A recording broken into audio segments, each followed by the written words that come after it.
You're listening to the Republic Broadcasting Network, because you can handle the truth.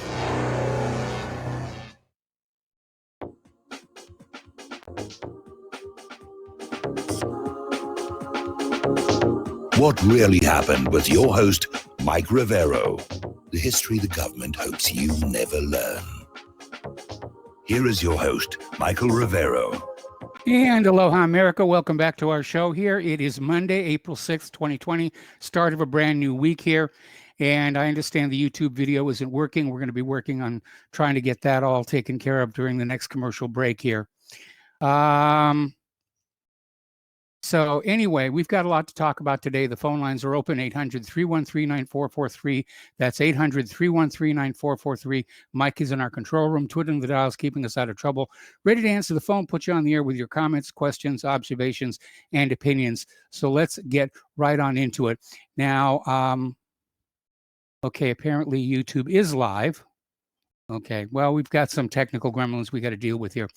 Okay, the breaking news just before we went to air is that British Prime Minister Boris Johnson has been moved to the intensive care unit at St. Thomas Hospital. Now, they're putting out the normal platitudes about keeping people calm and saying it's just a precaution in case he needs a ventilator.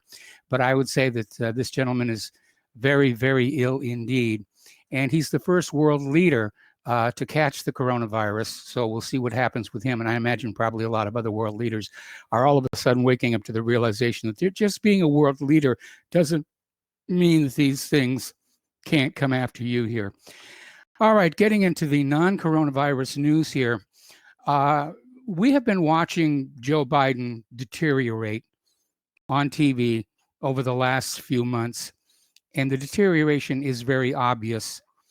And so all of a sudden, to nobody's surprise, we're starting to hear more and more talk about how he's going to be replaced as the Democratic nominee. Even though he's won the primary elections, the Democrats don't want to go with him.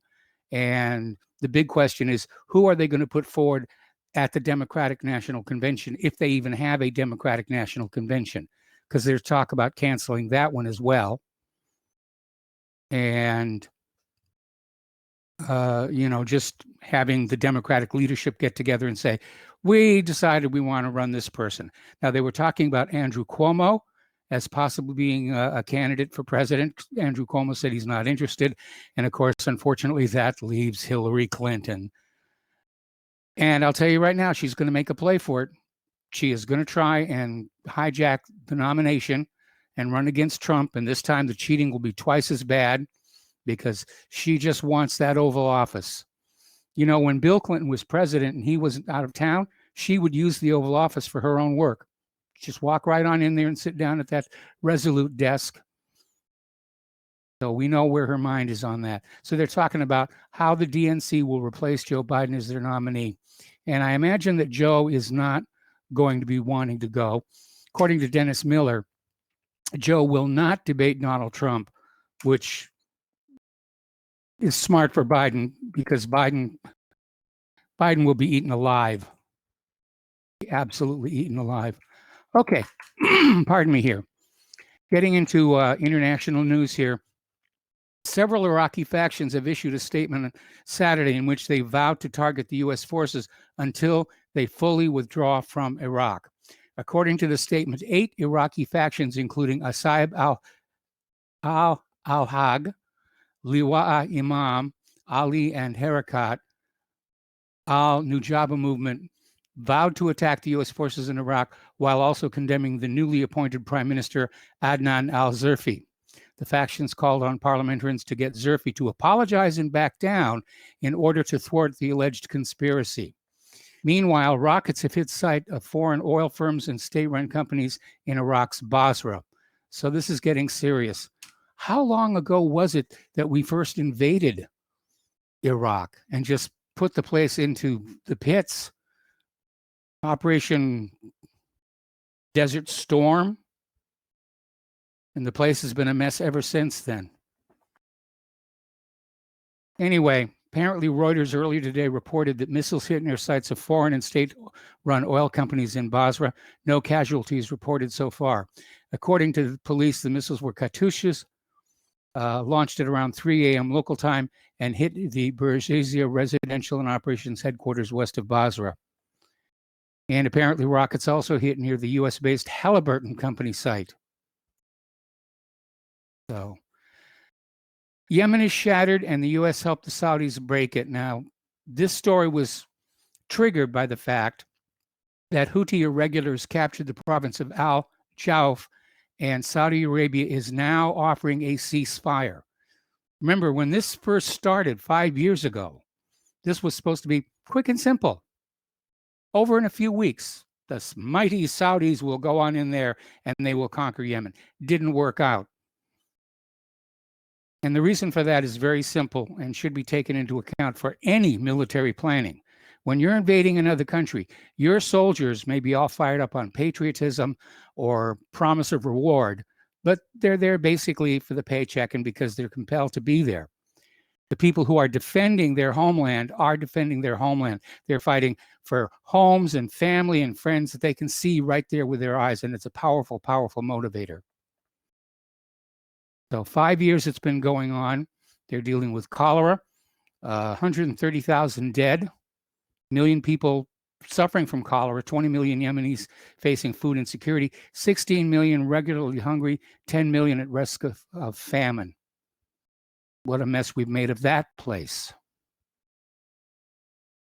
Okay, the Nord Stream 2 project is moving forward, and apparently a Russian pipe-laying ship is on its way to a Spanish port.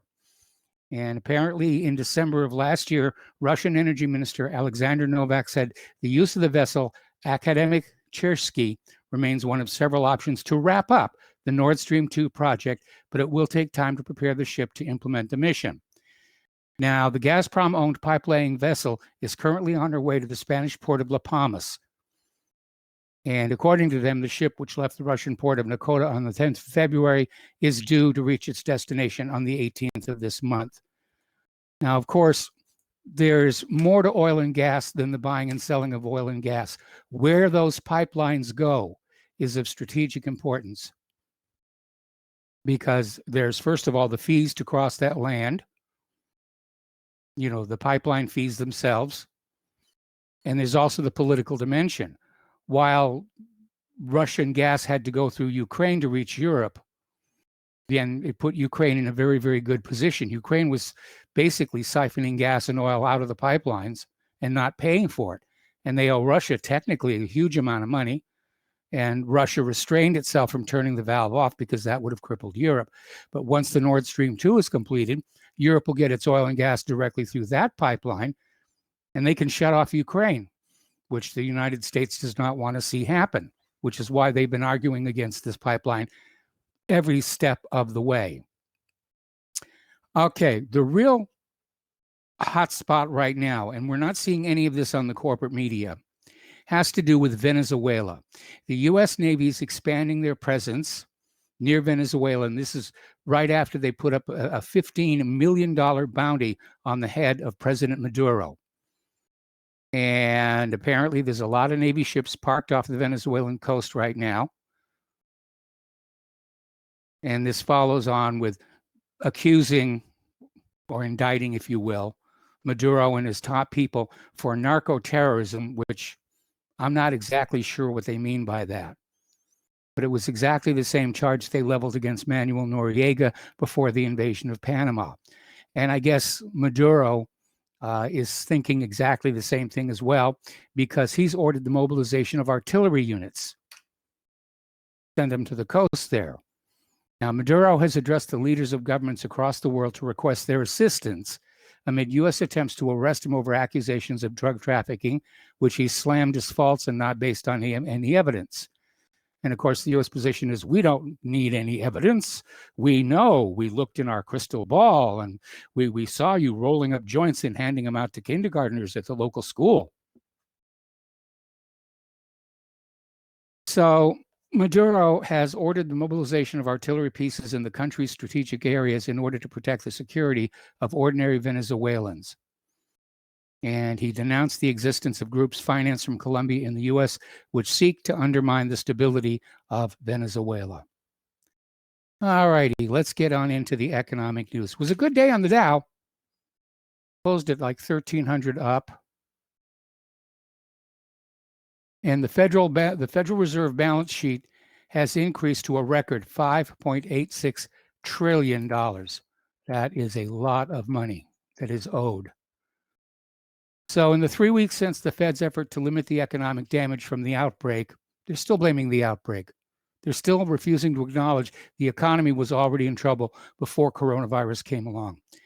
But the central bank's balance sheet has mushroomed by roughly $1.5 trillion, the cost of the F-35 fighter.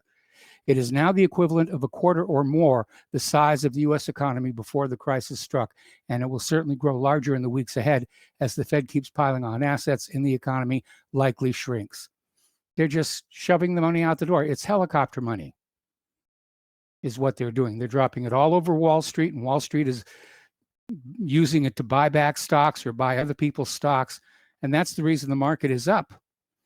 They keep saying that this economic downturn is all about the coronavirus, but that doesn't make any sense because of those days when the stock market does go soaring. It just jumps upward. That doesn't make any sense if fear of the coronavirus were really what was driving the market. Something else is going on. It's very volatile. It's very unstable. People are still talking about the jobs report.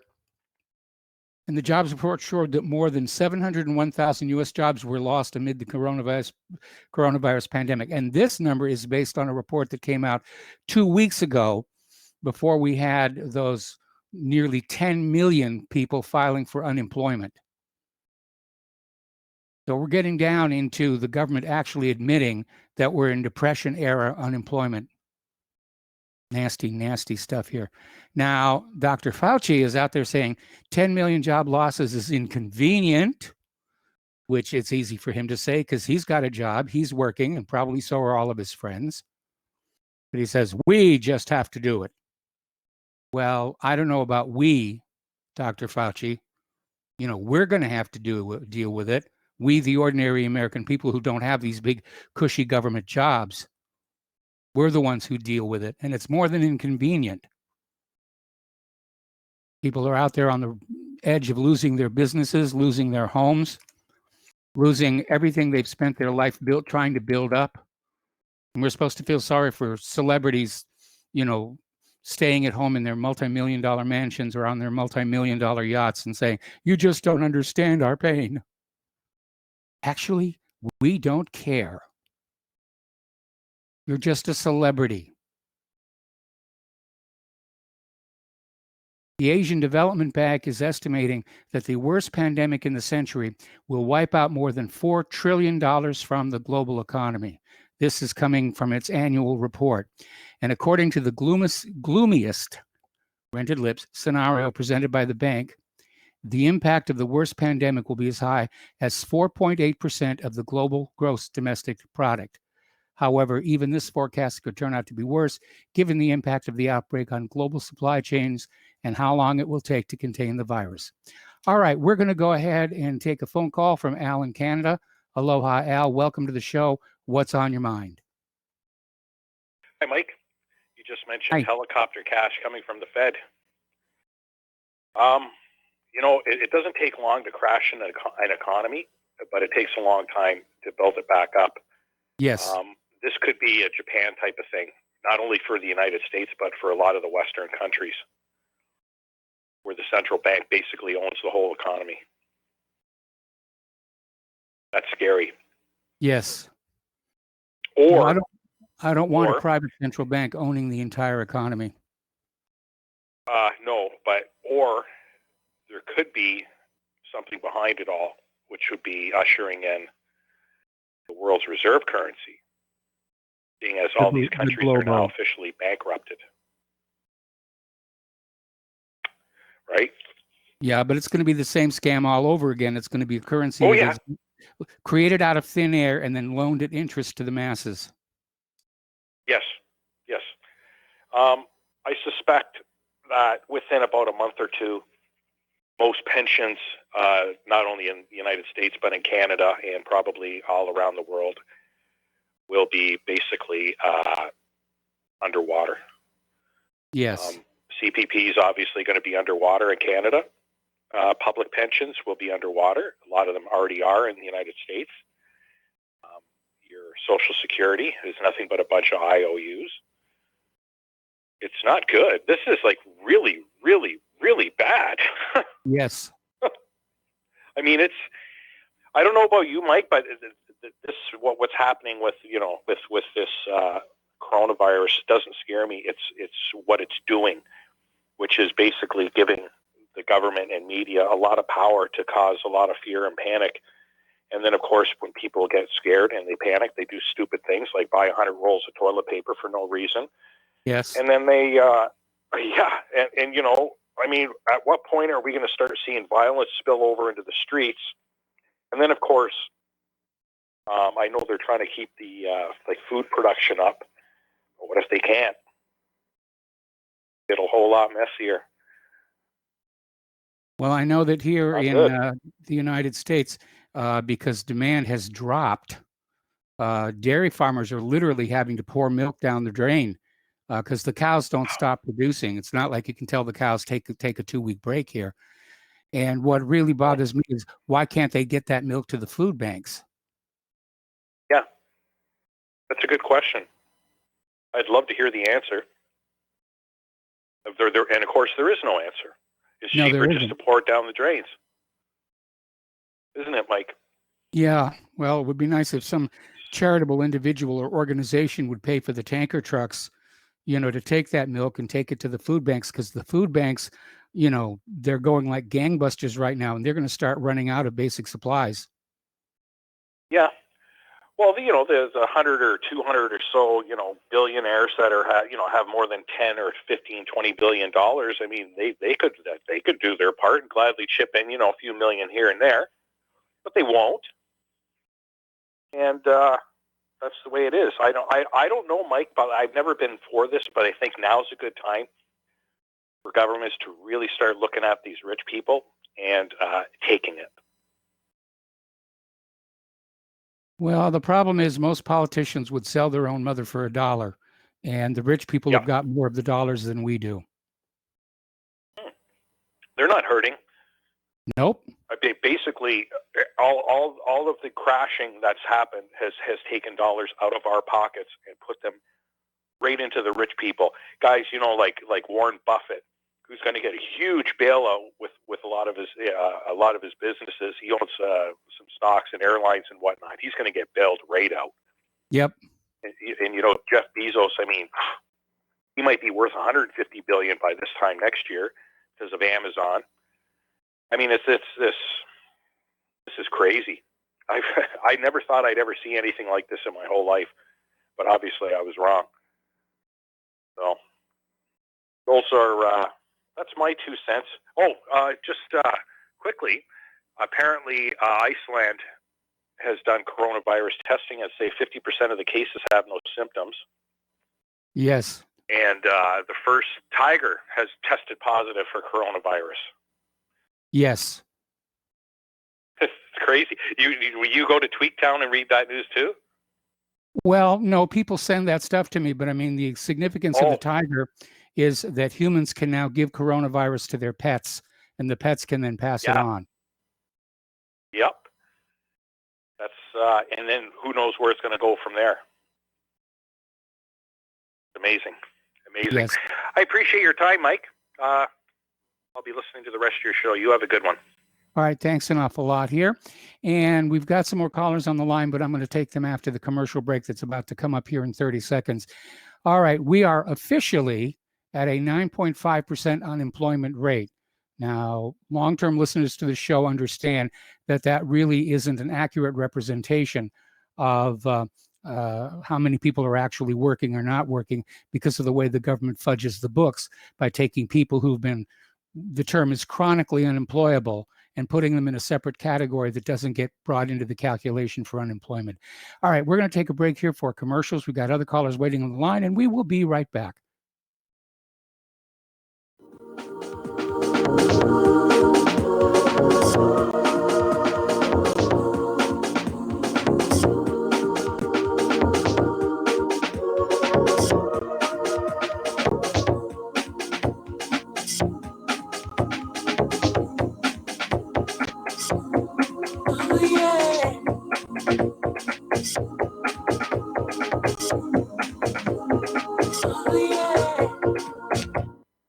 Tired of being lied to by mass media? It's growing more and more apparent today that news is received less and less through standard media outlets. Even with a growing audience every day, RBN is beginning to direct more efforts into social media. Social media and the use of the internet is fast becoming the primary source of people for news, regardless of demographic. RBN has set out to provide some of the best news on the internet through republicbroadcasting.org, and also has begun to use the tools to our advantage by way of social media. Republic Broadcasting is now operating a Facebook page to function as yet another avenue to have our collective voice reach new audiences across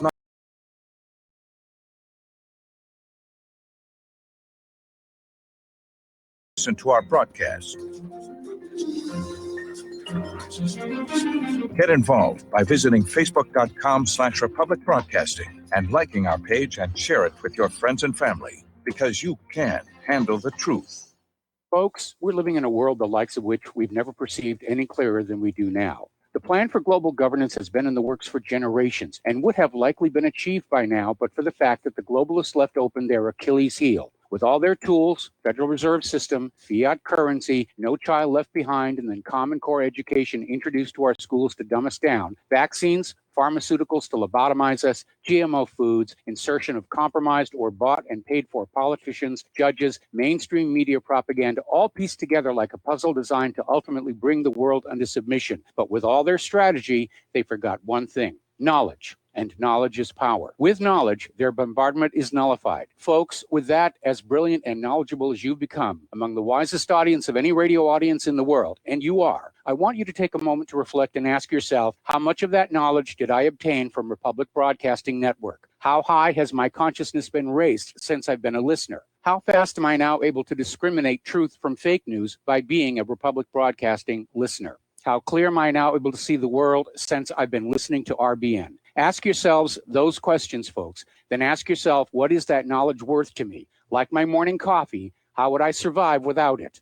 A voice of truth in a sea of lies. Do we not all need to make sure it survives? Like public broadcasting, we are now finding we can only survive with listener support. Censorship, advertisers being attacked, truth itself being attacked. It's the only way through this. We at Republic Broadcasting humbly ask you to become a supporter. Look at your budget and make a determination of what Republic Broadcasting is worth to you and what you can afford on a monthly basis. Go to republicbroadcasting.org and pledge 20, 30, 40, 50, if possible, 100 a month or more if it's affordable. Click the donate button and become a regular monthly donor. Assure both us and yourself that Republic Broadcasting truth will continue to flow like that morning coffee. The network. We will not go down in the night without a fight.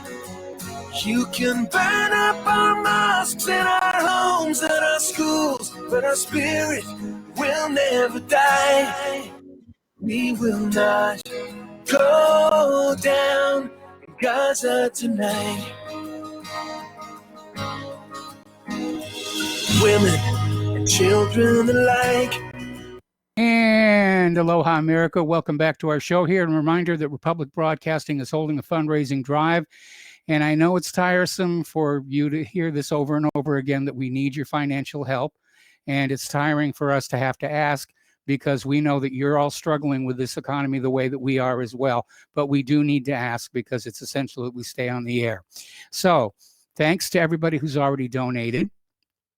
And if you'd like to mail in a check, money order, or if you prefer anonymity cash, the postal address is Republic Broadcasting Network, 2251 Double Creek Drive, number 302, Round Rock, Texas, 78664.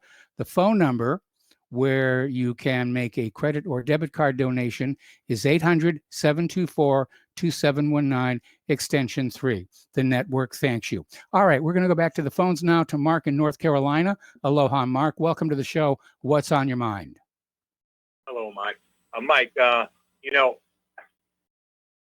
these people don't seem to understand. I guess they don't know history, all right? You got the stock market now going up like that.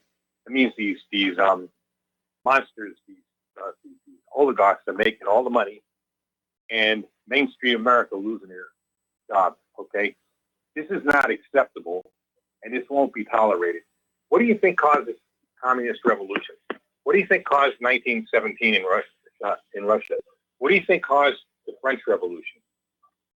Wealth People are not going inequality. to accept. Exactly. People are not going to accept this. Okay. I'll be honest with you. I used to hate communism. I used to think it was the worst thing imaginable. Okay. But now it doesn't look that bad to me. Okay.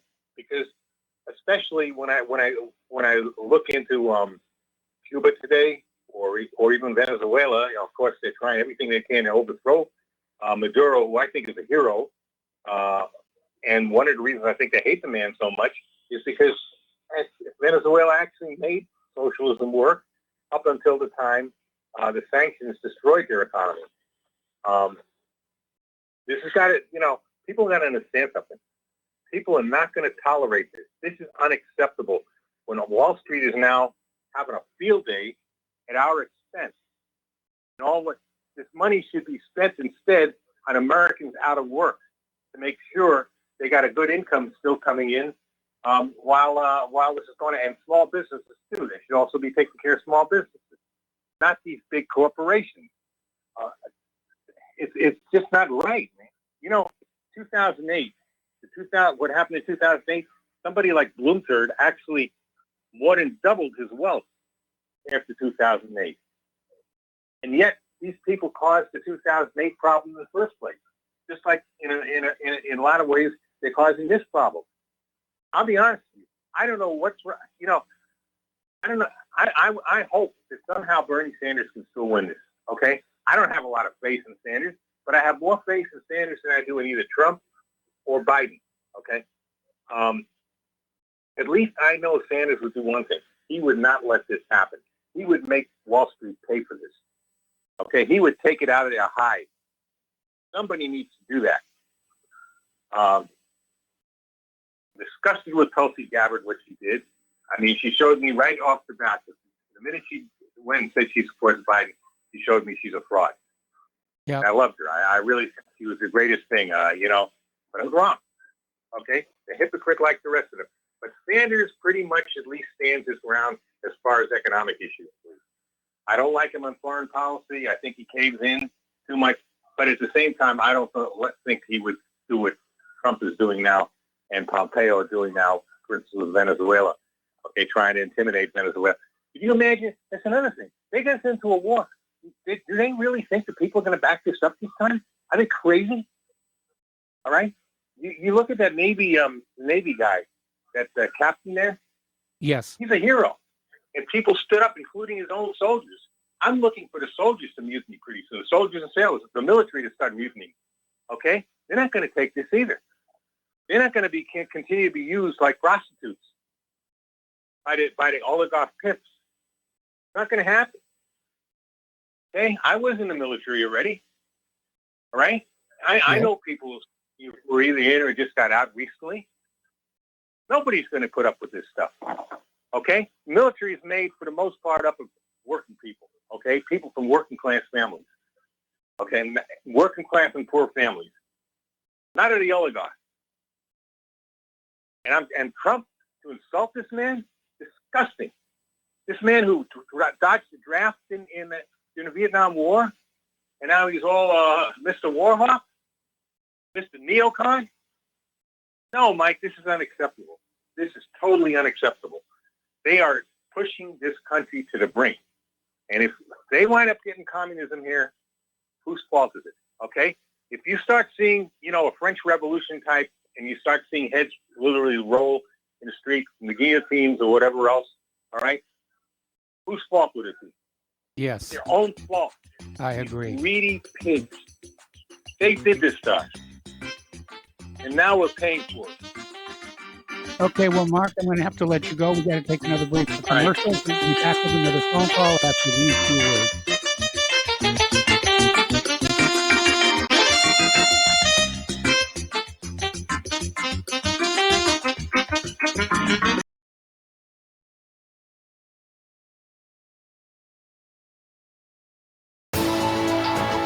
You are tuned in to the Republic.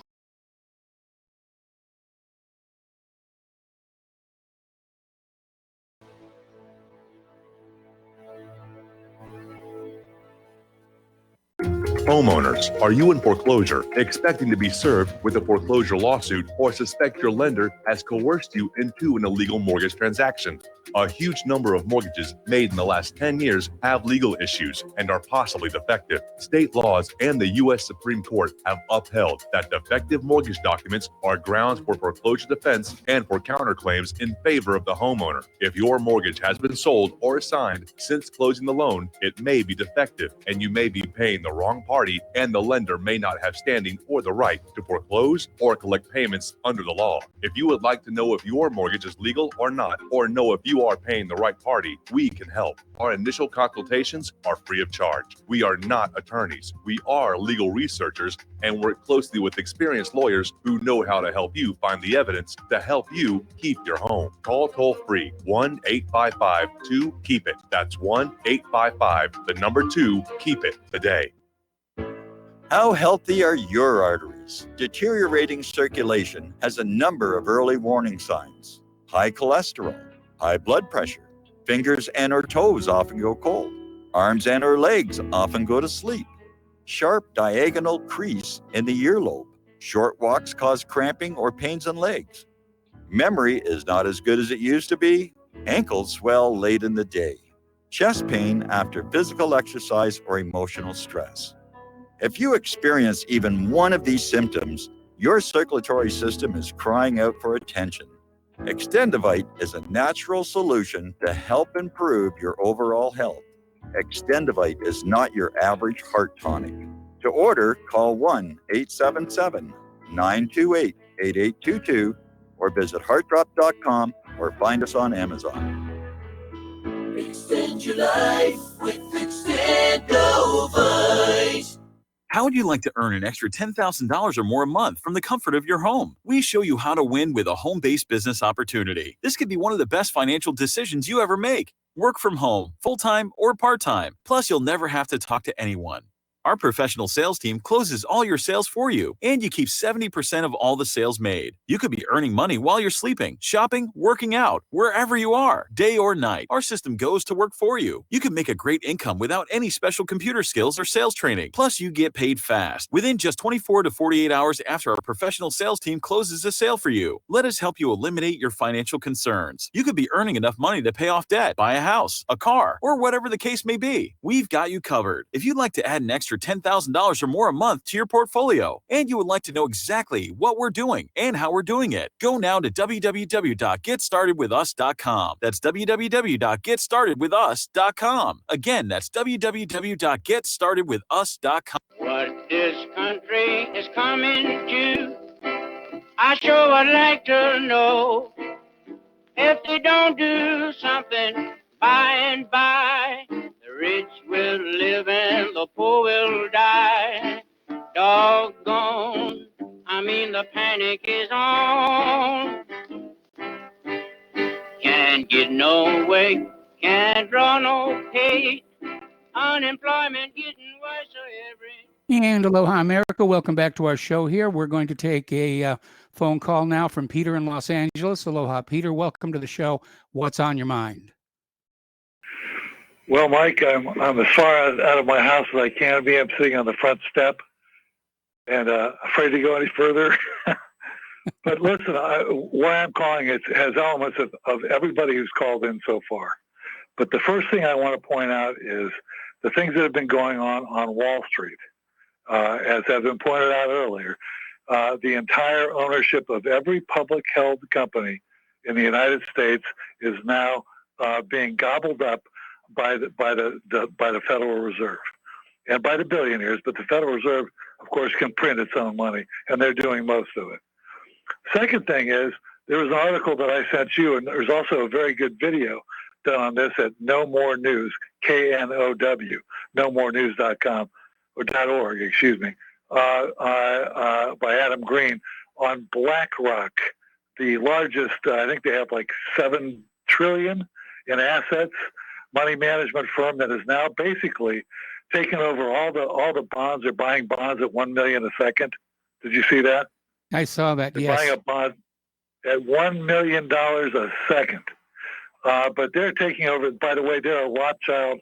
Wilbur Ross is with one of the Rothschild's hitmen, Wilbur Ross Rothschild organization, closely tied to the Federal Reserve, and also, by the way, to Fannie Mae and Freddie Mac. But at any rate, so they're buying that up. So we're going to be, I'm sure, I just bought a home here 2 years ago. I'm sure we're going to be underwater. Everybody's mortgage is gone, and nobody can get money out of their homes anymore. Pensions, as already been said, pensions and 401ks, toast, complete toast. That $30 million or 30 million unemployed, or 30% unemployed, that's wildly optimistic. It's going to be pushing 40 or 50%. And what I wanted to one more thing. Wall Street has been lobbying, I sent this to you, Mike, the Congress and the government to lower the bailouts for all the small businesses that are being driven out of business. Of course, once they buy up all the big publicly held companies, when it comes out of this, they don't want any competition from the little guys. They want all the monopolies. Yes. But they're actually trying to limit the amount of money going to small businesses so they can have it all. And by the way, also, nobody's talked much about this, but I find it alarming that Kushner is in charge of the coronavirus thing. And BlackRock, by the way, got this deal with the bonds, buying up the bonds, and a no-bid contract from the federal government. It was probably Kushner behind that. It's a very Jewish situation here. But I was going to ask you, and I'm taking things from what you said and maybe kicking in some more. But the only way I can see our way out of this, coming out of this from a horrible depression with 40 or 50% unemployed and absolutely no retirements for anybody, abject poverty and no production and money printed like crazy and no production for months, inflationary Weimar situation. Exactly. There's a couple things. There's a couple things, Mike. First thing is what you've always said. We need a freaking jubilee. We need to wash this debt. That's the first thing we need to do. The second thing we need to do is we need to get rid of the Federal Reserve completely and go back for the Treasury printing the money. Get rid of that expense cost for the interest on every dollar that's issued. The third thing we need to do is to pull back, cut our defense spending to about 1/10 of what it is now, pull everybody back in the United States. And the fourth thing we need to do is to have a massive infrastructure that will get people going to work. I can't see it any way else of doing this, but in order to do that, in order to end the Federal Reserve, in order to have a jubilee and all that, you need martial law, and you need somebody who has the intelligence and integrity to do the right thing. And this guy is completely owned by the bankers and the Israel Firsters. He'll never do it. Nor will anybody in the chain of command that I can see. Pence or Pelosi or any. There's nobody in the horizon that's in the chain of command of the elected officials who would have the balls and the intelligence to do that and the integrity. But so you have to do that. You have to have, because the Federal Reserve will fight like crazy, as will the media, also owned largely by the Federal Reserve and its big owners. But it has to be done, or we're going to be serfs here. Yes. We're looking at serfdom. So yes, we are. That's my 2 cents. Well, it's interesting you brought up the Weimar Republic, because you need to go back and study the history of what was called the German miracle, which is where the Nazis, who weren't 100% bad and evil, but they basically kicked out the private central bank imposed on them by the Treaty of Versailles, and they came up with a value-based currency, and it just turned the German economy around. And the same thing could happen here. You know, if we got rid of that private central bank and we came up with a value-based currency, our economy would light up. People would go back to work. We could get our infrastructure put back together. But as long as you have the bankers that are literally sucking out all possible profit from the work of the ordinary people, we're never going to get ahead, because no matter how much money they make off of us, it's never enough. They're addicts. They're addicted to other people's money. They're money junkies. Mike, this is the biggest wealth transfer in the history of the world, and they were already fabulously wealthy. They're just taking everything from us. You know, listen, I'm going to be dumpster diving here. I'm sure, you know, as well, half the people in the audience. You know, we can't allow this to happen. Mark was right about that. One of the great things, I used to decry communism, and I know it's inefficient and all, but at least it starts out from the premise, communism, that for egalitarianism, that everybody has an equal shot at things, right? Yes. Whereas capitalism starts out with greed is good. Gordon Gekko. That's the starting point for both systems. And, you know, Mark has a good point. So, but boy, they sure greeted the hell out of us. And again, we don't know where this virus started, although we know it came out of a government-supported lab, be it in China or the United States or Israel or Canada, wherever. But we do know who's benefiting from everything.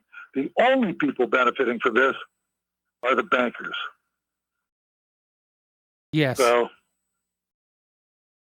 you know, cui bono. All right. By the way, Well, they're thank rioting. You see, I'm sorry. Go ahead, Mike. I'll see you later. Give somebody else a chance. All right. Thanks an awful lot for the phone call. We're going to let you go. And we're going to switch to Jim in New York. Aloha, Jim. Welcome to the show. What's on your mind? Thank you, Peter from Los Angeles, for mentioning that Kushner is in charge of the coronavirus. That's very important. You know, I can't believe so many people are still stuck in this Democrat-Republican paradigm.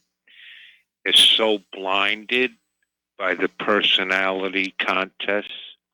Trump versus Clinton. Trump versus Biden. You know, I don't blame anyone for voting for Trump. It was a, you know, worthy gamble. But when you see Trump, Peter is so right. You look at Kushner. That's really who's running the show. And it's very disturbing how, you know, the blind Trump supporters, you know, all of a sudden they're fine with like medical martial law. Could you imagine if Obama was still president? They'd be going nuts. Or Clinton? They'd be going nuts. But because of the personality contest, it's fine. Martial law is fine under Trump, or should I say Kushner. So I just, so many people are still stuck in this Democrat versus Republican, right versus left. You know, just when you see Trump, see Kushner and Ivanka. What do you think, Mike? Well, Trump has been a terrible disappointment. There's no question about that. He made a lot of promises during his campaign, which have not been kept. And of course, you know, the Democrats have sort of kept him busy with all this impeachment and Russiagate nonsense. Now, of course, they're trying to say that his actions for the coronavirus are themselves impeachable. So this infighting has paralyzed our government. They literally cannot function any longer. And I don't know what the November elections are going to bring, even if we have the November elections. At this point, they're talking about having those all virtual, which will increase the possibility of computer crime and fraud. But it does seem like long before you and I walk into a voting booth, the candidates have been pre-screened, and anybody who's not in alignment with the power elite has already been ejected. They did it to Tulsi Gabbard. They did it to Bernie Sanders twice now. And all we ever get is, you know, which puppet occupies the Oval Office is the only choice we're allowed to make. Yes, absolutely. And that's why I think Trump was selected. You know, we were all surprised, or a lot of people were surprised that Trump won.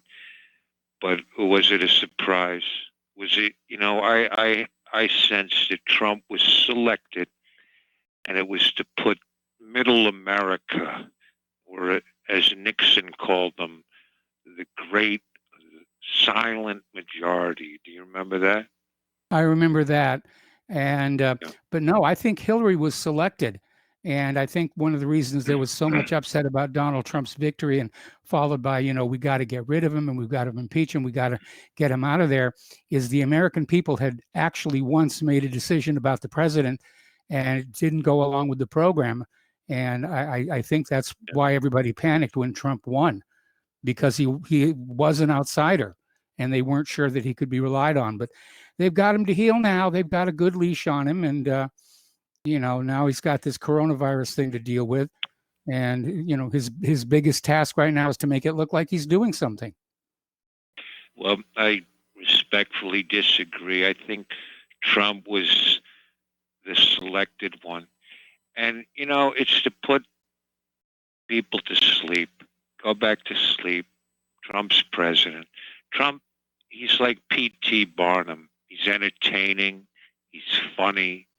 But, there was another likable president several years ago, and the alt-right has just forgotten him. Remember Bush Jr., the biggest mass murderer of the 20th century?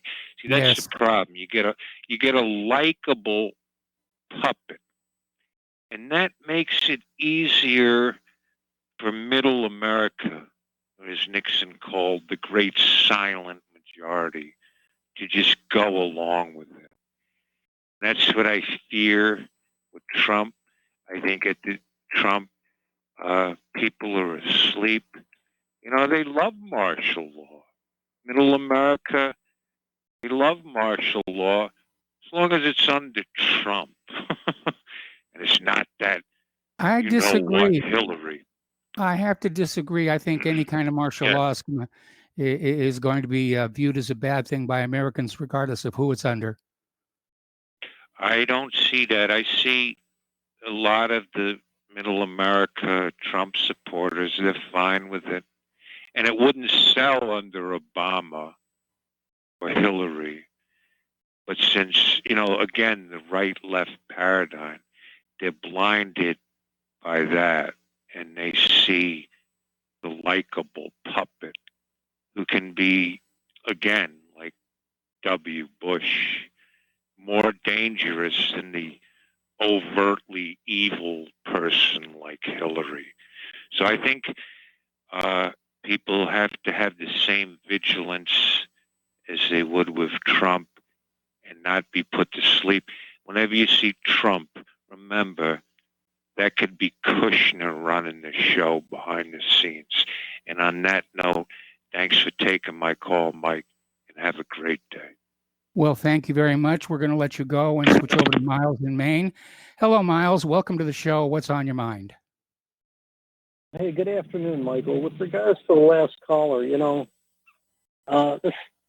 first of all, W. Bush was not likable even by Republicans. Most Republicans, even the neocons, thought he was an idiot. He's a guy that failed seventh grade. But, one of the questions I have, he did raise a point about Kushner. And, we saw all Trump's kids investigated, and Trump investigated, and his wife investigated. But the only one we never have seen investigated was Kushner. I mean, I think that's a good question. I think that's a very good point. I think people ought to be looking more closely at Kushner and his business dealings. Of course, look how much evidence there is that Biden's son Hunter was the one who was really involved in Ukrainian kickbacks, and yet nothing's being done for that. Yeah. And nothing's said about Kushner's dual citizenship or whatever cards he's holding. But also, Michael, I just, in your opinion, I think America's about fed up now. And I'm just wondering, at what point do you think, the citizenry here is finally just going to say off with their heads? Well, longtime listeners know I'm hoping it will never come to that, but I think probably Americans' patience is wearing thin. And if this coronavirus does go on for much longer and the economy crashes and the supply chain crashes, what is that old saying? It's 9 days from eating to revolution. And I think that's definitely going to be true here. And despite this virus and whatever, there was no reason to put a freeze on this economy, on restaurants, on stores, on everything. I mean, you go to Walmart now, they send you through a maze like a rat. And, yes, I know. It's absolutely ridiculous. All right, Miles? I'll let you Miles? go, Michael. Oh, okay. Yeah. I was going to put you on hold. That's okay. All right, we'll Thank be you, right Michael. back. Have a great show. Thank you very much. We'll be back with more phone calls.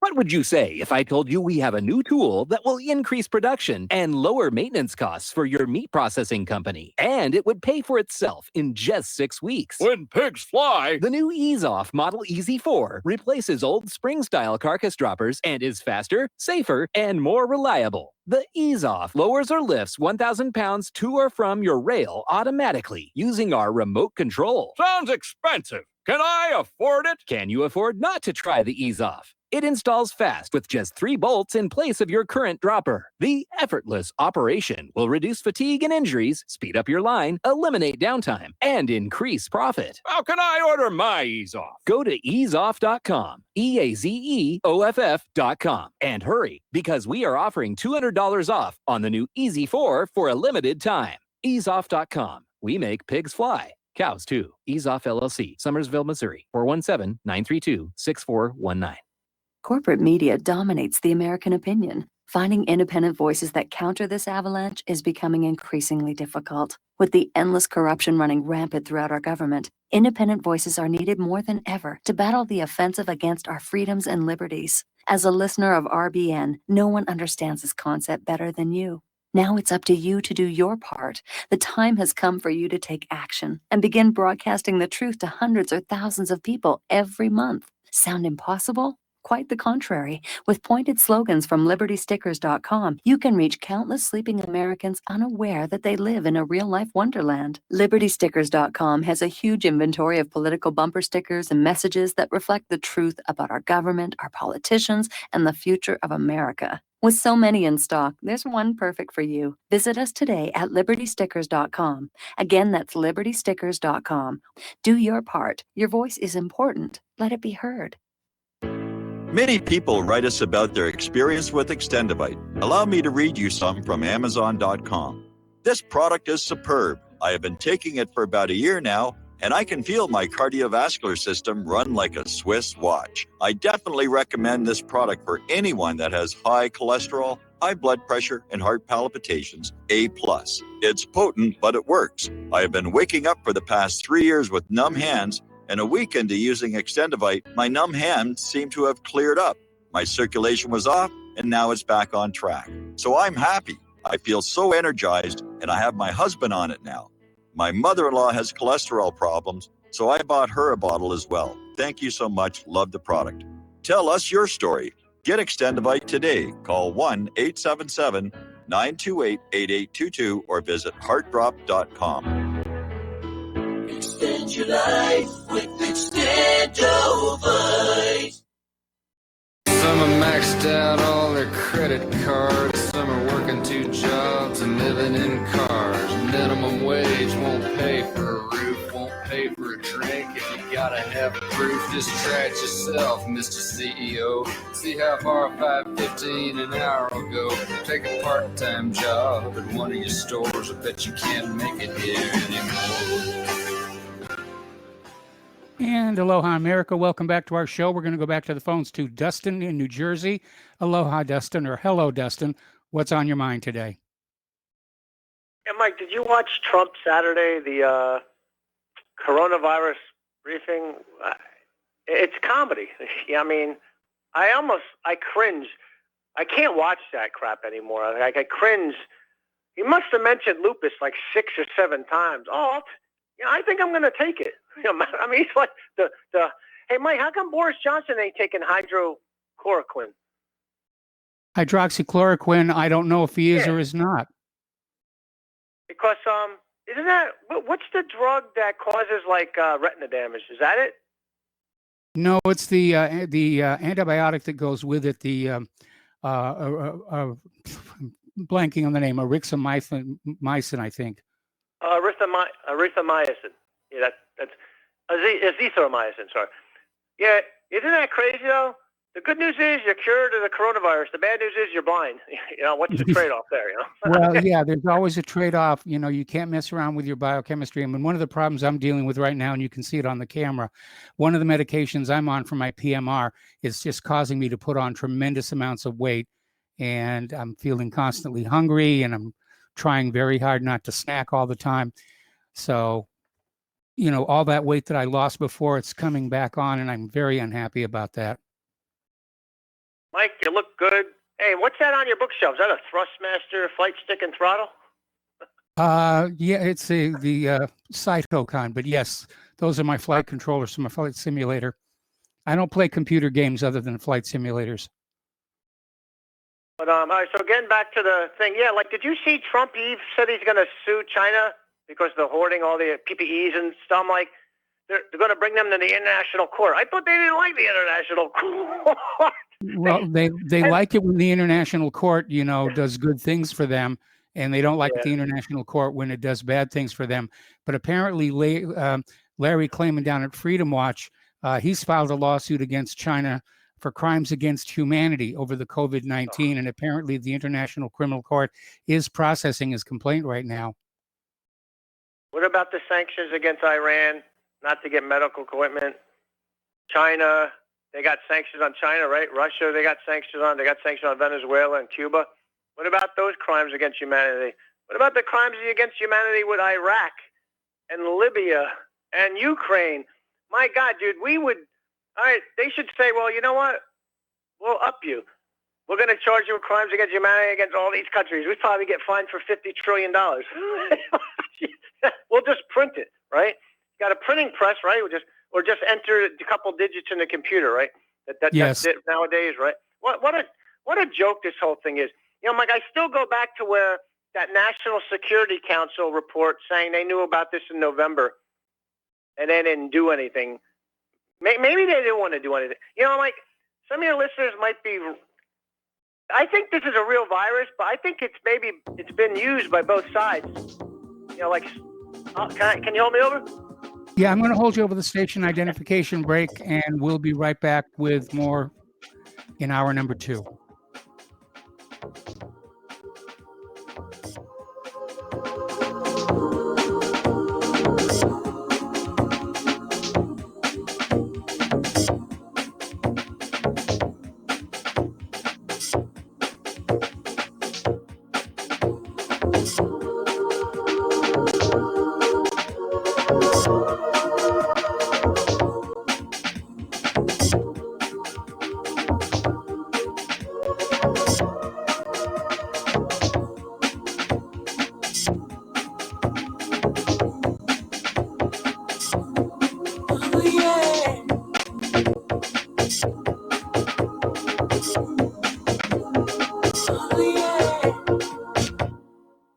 Did you know that you can be tracked and traced when you're online? With identity theft and cybercrimes on the rise, your passwords, your identity, and even your physical location can be revealed to complete strangers. Would you like to surf the internet anonymously and not have to worry about these threats? Well, now you can by visiting patriotinternet.com. For about $2 per month, patriotinternet.com will conceal your IP address and your physical location, allowing you to browse the web, send emails, and instant message anonymously. patriotinternet.com will bypass filters, block sites, and keyword blocking. You can also bypass logging by your router and your ISP. With patriotinternet.com, there is no software to install and uses 128-bit encryption for your protection. When using wireless hotspots, PatriotInternet.com shields your information from identity thieves and is compatible with Windows, Mac, and Linux. Protect your identity and your freedom with anonymous internet access from PatriotInternet.com. Visit PatriotInternet.com today.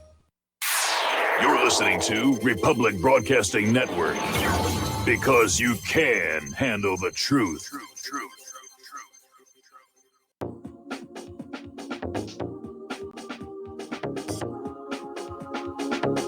What really happened with your host, Mike Rivero, because World War III is a really bad idea.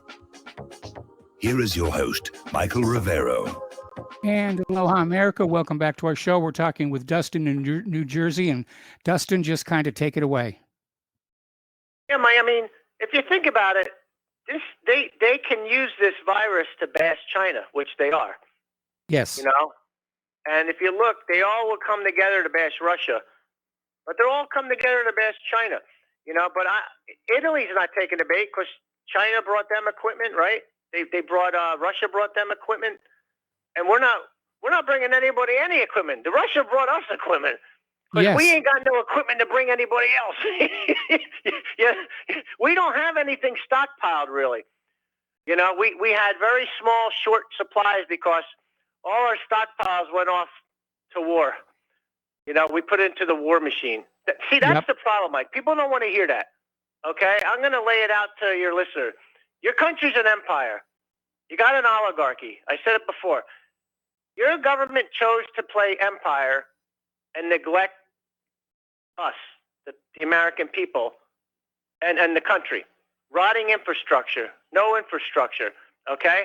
Do you actually think your country's going to be able to make ventilators the amount China can? It's never going to happen. You will not outproduce China at this point in history. You won't. It's just a joke if you think you can, you know? But we had the opportunity, like Trump has the opportunity to bring the troops home right now while I'm speaking, right? Like at this emergency moment in time, he could bring the troops home, get rid of the empire, and make America great again, right? That's what he wanted. You cannot have America and an empire. America was never an empire. It was a constitutional republic, okay? The two just can't coexist. But unfortunately, Mike, like you said, I think Trump has gone along with the empire. You know, like he gave over the foreign policy to Mike Pompeo, which he hired. Wilbur Ross for the Federal Reserve, right? Which he hired. Or well, not the Fed. Well, he's in charge of the Federal Reserve, right? Wilbur Ross. And Larry Kudlow is his economic person or whatever. Yeah. And Jared Kushner and Mike Pence, aren't they in charge of like the coronavirus response? Yes. You know, so he has given over all these responsibilities to these people. But he hired these people. So the buck stops with him, you know. But I mean, we're never going to get back to where we were. Mike, we weren't going to get back to where we were anyway, but do you think we're going to be, I hate to break this to everybody, but we ain't getting out of this before April 30th. If you think we're going to, because a lot of these states like Iowa, if you look at that New York Times article with the traffic, people ain't obeying. People ain't locking down over there. Even on the New York subway, there's people a lot of. I mean, it's not happening unless Trump did a national lockdown and flatten the curve across the country and then bring it back up by giving people face masks and gloves in those work sectors to produce things that we need that we had already. Because, Mike, you know, we have actually stepped back in history. We're not moving forward at all. No. Like, there's no cars being produced, right? They're trying to make ventilators and masks, but there's no cars being produced. So we actually move back. You know, we're not, you know, the manufacturing hasn't come back because we actually stopped manufacturing other things, right? So it's like nothing's going on. I mean, we're in trouble. And I just laugh at some of these states, because I know I'm rambling, that they have exemptions for golfing and florists and church gatherings still. Louisiana, like, what don't they understand? I don't understand why these governors, see, Mike, that's also a problem with the difference between Republicans and Democrats. They're both stupid. You know, the Democrats with the illegal aliens and Republicans with some of them just aren't going along with this. You know, and I feel sorry for Florida and Louisiana because Florida's got a new coronavirus every 72 seconds, a positive or something like that, what I read, which is nuts, you know, and I just see us going to Italy, Spain, and, you know, you see what's going on in the UK now. Like, that's where I don't think it's going to slow down. I really don't, because if they slow down the cases on the East Coast and the West Coast, what about the middle of the country? How can you open the country when you got the middle of the country getting exposed now? You can't then. You got to do it all at once. I don't understand why. Who's running this thing? But I mean, Trump needs to take charge. He's the commander-in-chief. Why isn't he on Saturday night when everybody's home? Saturday night he should have came out on the TV, Mike, like, and have a 9 o'clock thing on every channel. I don't understand this. I just, for a common sense people, just to sit and think about this for a second. It's not happening, you know. And that's all I got to say, Mike. I know I'm rambling. I'm just pissed off, man. I'm like, people are dying here, you know. Well, I mean, people are dying. I mean, unless Boris Johnson's going to make a miraculous recovery tomorrow. You know, it's kind of odd. The Queen came on yesterday, right? Yes. And then Boris Johnson got moved into probably yesterday also, because usually it's a day ahead to keep it quiet, you know, for the UK tabloids or whatever. But yeah, and then Mike, I don't like Boris Johnson because I think it's the same oligarchy running the UK. But I do wish him to get well and stuff, and I hope it's just not a publicity ploy, because, you know, Prince Charles also was tested positive also, wasn't he? Yes. So, you know, so, but Mike, everybody stay safe. And I got to disagree with the last caller. I think Walmart, what they did is smart, because when I went to Walmart, everybody was going in and out in the aisles. Most of the people don't have masks and gloves and bumping into each other. I think that was a smart move. Might be wrong, Yeah, but our I think local it's smart. Walmart's done the same thing. Mike, have a good night. All right, thanks an awful lot. We're going to switch over to Joe in Tennessee. Joe, hello. Welcome to the show. What's on your mind? Well, it's interesting how you got Jim from New York saying that Trump is declaring medical martial law, and then you have Dustin from New Jersey who says Trump's not doing enough. He's letting the states do whatever they want. And I think Trump is kind of riding the middle of the ground on both of them. Personally, I'm in Tennessee, my county. We have 6 cases. It's been that way for a week. And I don't know why we have to be locked down. You know, I can see them locking down New York and New Jersey. So I think Trump's doing the right thing in his management style and letting the governors of the local municipalities and the you know, that's kind of the way I think government should operate. And as the federal government, you know, lock down different flights and maintain control over the federal, you know, parts of power that you would control, you know, help the states out with FEMA and such. So it's kind of like a no-win situation. You got the hysterics of like Dustin, who, you know, wants everybody locked down. And I don't agree with that. I don't see why people in Montana have to be locked down, Dustin. You know, I don't. I understand it's probably a good idea for you to be locked down in New Jersey, because there are a lot of cases there. There's a lot of Chinese, and, you know, same way in New York, in the suburbs of New York. But I don't think upstate New York should be locked down. You know, there's areas. I think it should go by the counties in a way, because, like I said, my county has 6 cases. The county next to me has 1. You know, so why should we be all locked down when it's unnecessary? And I'm still yet to see how real serious this is. I mean, yeah, it's killing people, but the statistics, you know, I read an article today, this lady saying that her father, they say he died of COVID, and he didn't. He had a lot of other physical issues. So why are they saying he died of this when he didn't? Because they thought it was a stain on their family. So I just think that, you know, this is a no-win situation really for Trump when you get these nitpickers. But I think overall he's doing a pretty good job of having this, you know, thrown at him. I think that my complaint with Trump in this whole thing is that he didn't arrest the deep state traitors and coup plotters, and therefore they've lived the plot another day. and they're going to do more destruction to this country. They might be behind this to begin with. I don't know. I'm just saying, if he would have, had them, why is Barr letting all these enemies of America and Trump run around and Durham and all that, while let them plot and make them Brennan making new plots? And I just can't believe that he hasn't, that's my fault with Trump in this whole coronavirus thing, is that he hasn't been tough enough on his enemies, and before, and allowing not being tough on his enemies is why they're plotting and destroying this country as we speak. I mean, the fact that Hillary Clinton is even conceptual as a president now, he's been president for over 3 years. He should have destroyed her by now.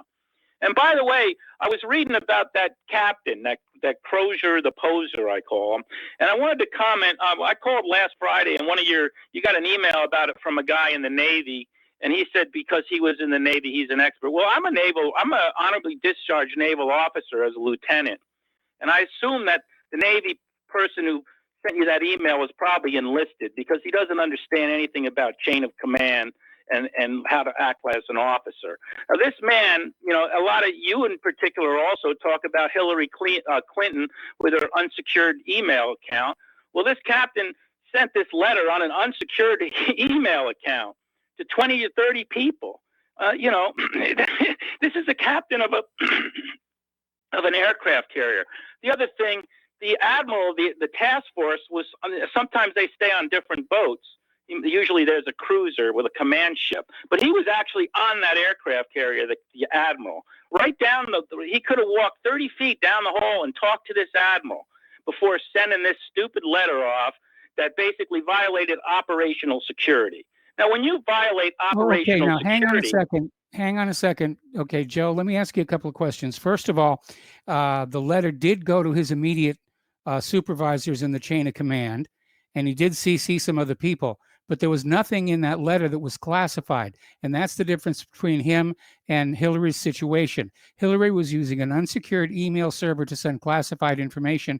There's nothing classified about saying, hey, we've got a bunch of sick people on this aircraft carrier. Well, now this gets back to when you have a conversation at that level, the status of your vessel's crew and their sickness can be considered a classified thing, because it speaks towards the combat readiness of your command, and therefore it is classified, and it should be classified, because what he did is he commented on the status of his vessel through unclassified channels that could be used or informed of an enemy of the condition of our vessel, which is where he violated the operational security. That's why he should lose his security clearance and lose his command. Joe, first of all, Yes. Crozier he's come down with the virus himself, if you had not heard. Well, maybe that made his mind weak. Do you know for a fact that messages about the health of the crew are classified? Don't give me should be classified. Do you know for a fact that it was classified? I would assume it would be, but I don't know for a fact. Don't assume.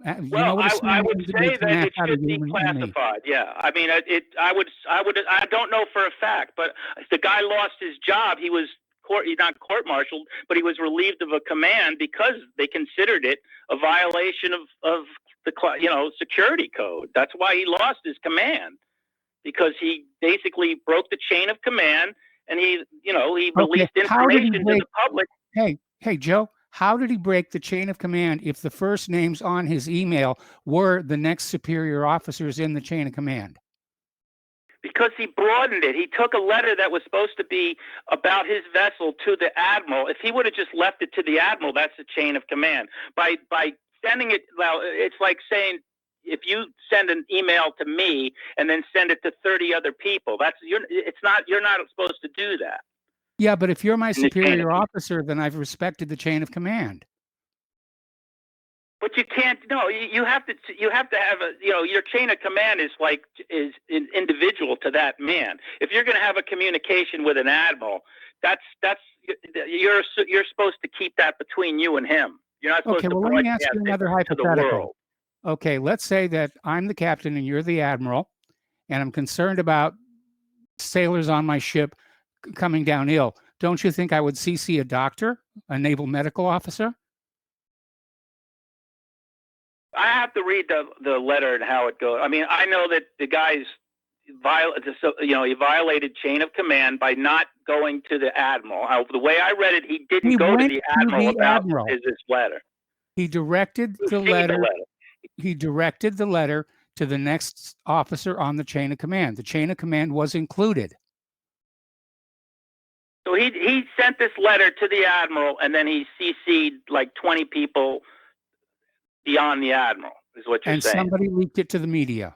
That's almost worse. That's almost worse because you're not. It's like you're being an aide to the president, and you say, "Oh, Mr. President, this is the way this is going," and you CC 80 other people. That's not the way you're supposed to do it. Well, don't you think?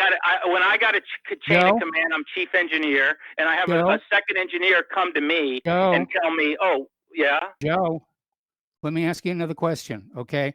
Isn't the person who leaked the letter the one who broke the chain of command? No, because he should have never been in a position to leak that letter. Let me give you an example. I'm chief engineer. My first engineer tells me, "Oh, that feed pump's broken, chief. You know, we got to get it worked on." And he tells me this. He sends me an email, because we'll do that. The guy in the engine room can send the chief. And then he CCs 10 different people in the company, including the captain, that the feed pump's broken and needs to be repaired. That's not the way you operate. I do it. The chief engineer gets it from the subordinate, and then I take it to the captain. I take it to the port engineer. I notify the company. Any third or first or second that would do something like that, and even if he CC'd me and then put the captain and pasted all these other persons, I know that he's pissed off. And he's trying to get me in trouble, and he's violating the chain of command. So I would look at him like a little scumbag for doing that. Okay, well, let me give you another hypothetical since we're going into hypotheticals right now. What if our captain had gone to the admiral face to face and said, "We've got sick people on the ship," and the admiral had said, "Keep it quiet." And maybe the captain didn't feel that was a good thing to be doing, and so he wanted to force the issue. In that case, the captain is a hero. I would say that the way he handled it, if that's the case, is still wrong by going outside the chain and allowing his messages to get out amongst to be reported in the newspaper. The fact that Joe, you tell me that it got off the ship is bad. Yeah. For a moment, let's say you're the captain. You're that captain. You're seeing people around you come down sick.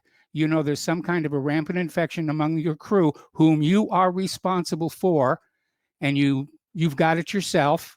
Okay, you're sick with it as well. You go to the admiral and you say, we've got a real problem on the ship. And the admiral, who is not proof for making bad decisions just because he's an admiral, he says, just keep it quiet and live with it. Okay, what would you do? Would you just let your crew go on getting sick? I would probably resign in protest, and then I would send letters. In other words, there's a way to handle this that maintains the chain of command. But what he did by going off the boat and allowing this to make it into the San Francisco newspapers where his friends are, did not allow it into the San Francisco newspaper. He did not allow that. He did not allow the letter to be put in the San Francisco Chronicle. Somebody else did. We don't know who that was. Right, but he informed 20 different people, probably knowing. It's just like Jim Comey, how he used to leak stuff about Trump, and he'd send it to his lawyer friend. See, and you're making way too many assumptions. Would leak it to the New York Times. I think this guy's a grandstander myself, and I'd like to know his politics personally. And it'll come out. It'll drip out. We're going to find out about this guy's politics sooner or later, and I'll bet you money that there's more to this story, and we're going to find it out. But for now, he violated the chain of command, and he leaked. How did he violate the chain of command if the letter he sent was addressed to the chain of command? Because you don't include anybody else when you're dealing with your superior officer. You don't. Where is the naval regulation that says that? Give me the naval regulation that says you're not allowed to CC other people on a letter to the chain of command. I'd have to look it up. It's in particular, All right, well, you'd have to look at. look Wait a that minute. up You'd for have us. to look at. Look that up for us. I We would got to say let there's you go and take a definitely break for rules commercials. against it. I would. We'll be right back after these few words.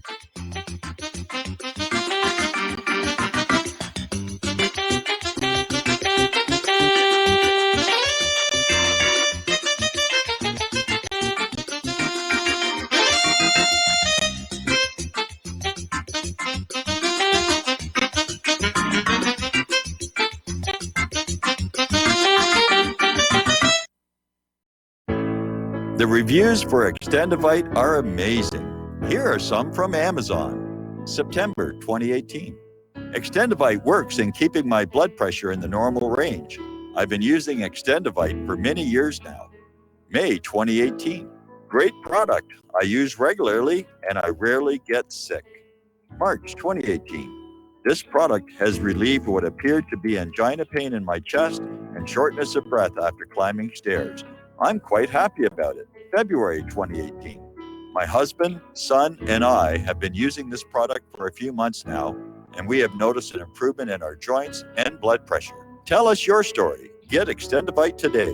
To order, call 1-877-928-8822. That's 1-877-928-8822 or visit heartdrop.com. Extend your life with Extendovite.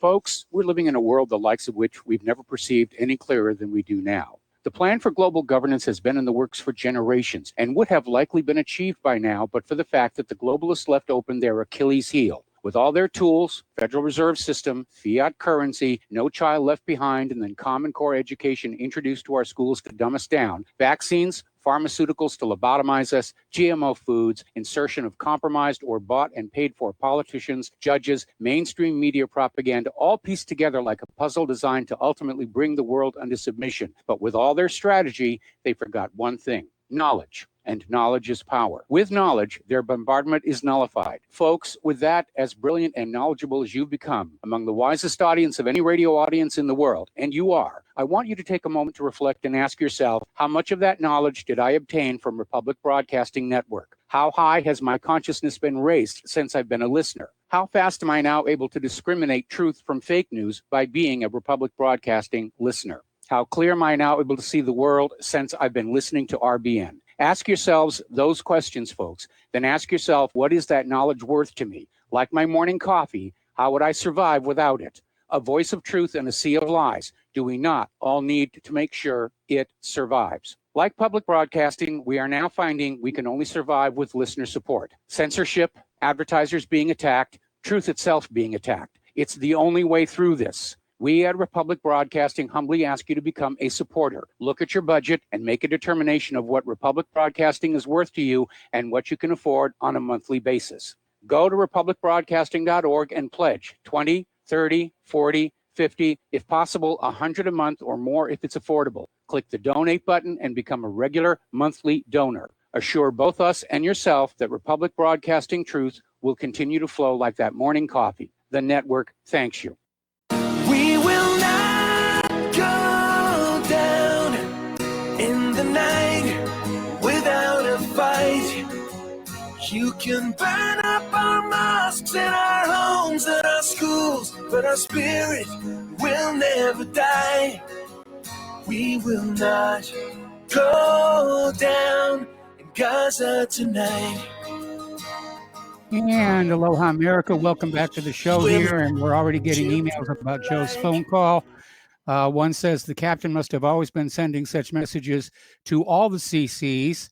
And then another one says, Joe seems to think the chain of command somehow consists of 2 links only. Pitiful chain.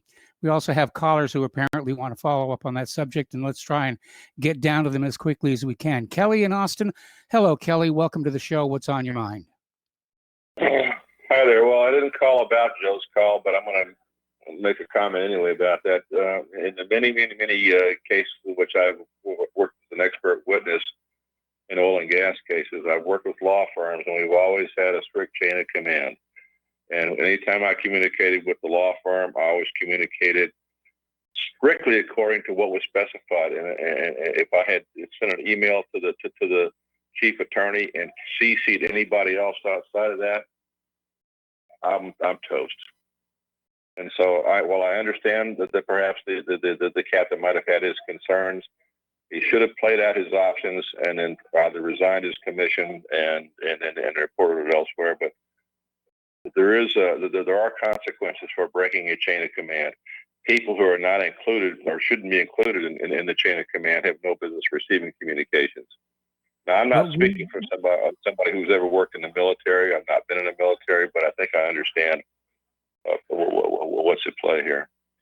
Well, I think anyway, this one email speaks to that, saying that maybe the captain was in the habit of CCing a whole bunch of people on his own ship with these communications. And again, Joe couldn't cite a Navy regulation that says that you can't CC other people on an email that goes to the next up in the chain of command. And that's one of the problems with this whole issue is too many people are making assumptions about what's going on rather than dealing with the few hard facts that we actually have. I understand it, and I don't know what the regulations are there, but I suspect among the military, as I do from my father, who was in the military, that there is a very strict, very strict limitations on whom you can communicate with in a chain of command. So. I can't comment beyond that. From my experience dealing in legal issues, I can tell you that there are very strict and harsh consequences for doing so, and I don't want to. I never violated those. About the issue with this lockdown, some of your callers are claiming that Trump supporters are willingly accepting this lockdown, and because it's Trump. No, we're not. In fact, the many people I've talked with are not happy at all about this. And from what I can gather, that there's really an undercurrent of a seething undercurrent of anger right now across the board. And I think that they've got about one chance to get this right. Because if they don't, then I think you're going to see this thing erupt into a revolution that they haven't expected here.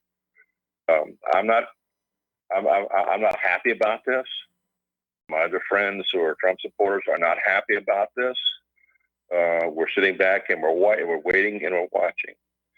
And our thought simply is that get it right and get it right quickly, because you've got one chance. And if you don't get it right the first time, you don't get a second chance.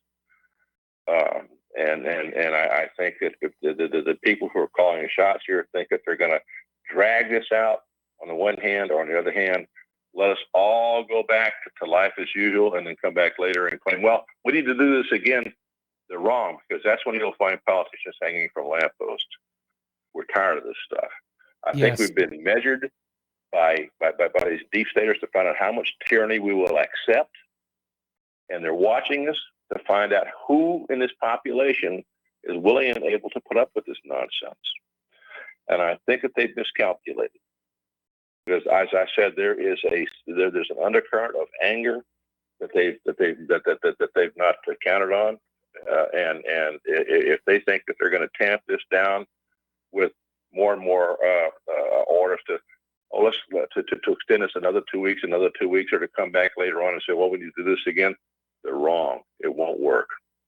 I think there'll be a lot of dead politicians. Well, I hope it doesn't come to that, but I can feel the anger out there, and I'm seeing it in people around here. And this is a very Republican part of the country. So I'm in agreement. I don't think Trump supporters are willing to accept martial law just because it's underneath Trump. And I said that to the caller. Oh, no. I don't know one Trump supporter is willing to accept this at all. Martial law is not acceptable under any circumstances. This is not a martial law situation. As I said, what I see here is an effort by so-called deep staters to measure us, to see how much tyranny we're willing and able to accept. I don't think Trump's part of that. I don't think he wants to clamp down and impose martial law. But I think there are elements of the United States government and governments outside the United States who are trying to do this. who are looking at this as an exercise to determine what they can get away with. And I hope if that's what they're doing, they're proven wrong. And if that's what they're doing, then I hope that they end up hanging from lampposts, as I said. All right, Kelly. Well, thank you very much for the phone call. We got to take another break for commercials. The phone lines are just loaded up here, and we'll be right back.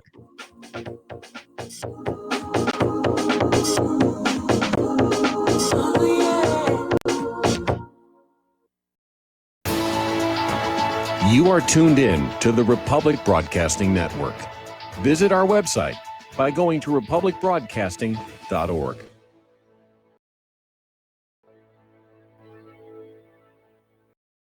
Homeowners, if your lender has gone out of business or sold your transaction to another lender or servicer, you may be the victim of a wrongful foreclosure, resulting in the loss of your home. If you've already lost your home, are in foreclosure, or even in good standing, you can challenge the mortgage transaction's illegal issue, and your property can be restored to you, and your foreclosure can be stopped or reversed, and the mortgage transaction declared unenforceable. State laws, U.S. title codes, the Uniform Commercial Codes, and U.S. Supreme Court rulings have upheld that defective mortgage documentations can reverse or stop foreclosures and enforce property title claims in favor of the homeowner.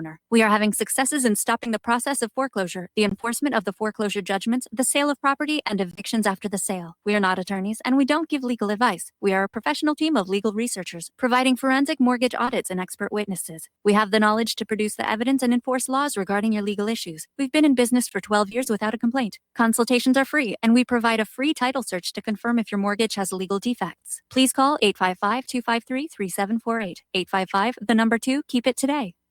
How would you like to earn an extra $10,000 or more a month from the comfort of your home? We show you how to win with a home-based business opportunity. This could be one of the best financial decisions you ever make. Work from home, full-time or part-time. Plus, you'll never have to talk to anyone. Our professional sales team closes all your sales for you, and you keep 70% of all the sales made. You could be earning money while you're sleeping, shopping, working out, wherever you are, day or night. Our system goes to work for you. You can make a great income without any special computer skills or sales training. Plus, you get paid fast, within just 24 to 48 hours after our professional sales team closes the sale for you. Let us help you eliminate your financial concerns. You could be earning enough money to pay off debt, buy a house, a car, or whatever the case may be. We've got you covered. If you'd like to add an extra $10,000 or more a month to your portfolio, and you would like to know exactly what we're doing and how we're doing it, go now to www.getstartedwithus.com. That's www.getstartedwithus.com. Again, that's www.getstartedwithus.com. Extend your life with Extendovite. When your doctor tells you you have bad cholesterol or blockages in the arteries, what do? When diet and exercise is not enough, we try medications and hope for the best. For the last 2 decades, I have been telling people about a natural method to help solve these problems and more. Extendovite can help maintain cardiovascular health and lower blood lipid levels in adults. The 7 herbs in Extendovite are known to work together synergistically to get the results we hope for. There are many testimonials on Extendovite's effect on circulatory-related ailments. Get Extendovite today to start your journey back to a healthier life. To order, call 1-877-928-8822 or visit heartdrop.com or see us on amazon.com. Extend your life with Extendovite.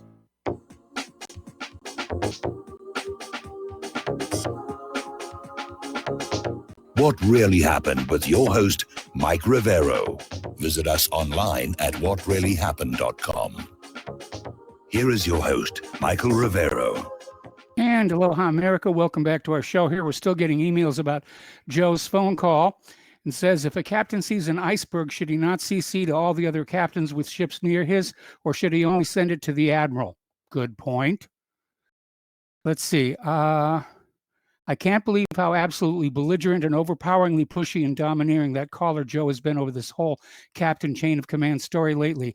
I honestly wonder if he's one of those astroturfers who hired to call up talk radio shows and post crud all over the online forums to push narratives for powerful interests. The guy literally doesn't seem to ever stop to take a breath, and his whole MO seems to be to logjam as much of your show as he can with relentless narrative battering. Call me suspicious. I remember back when those Navy warships were ramming those cargo ships and tanker ships, and we had a bunch of astroturfers out there saying it was a deliberate attack.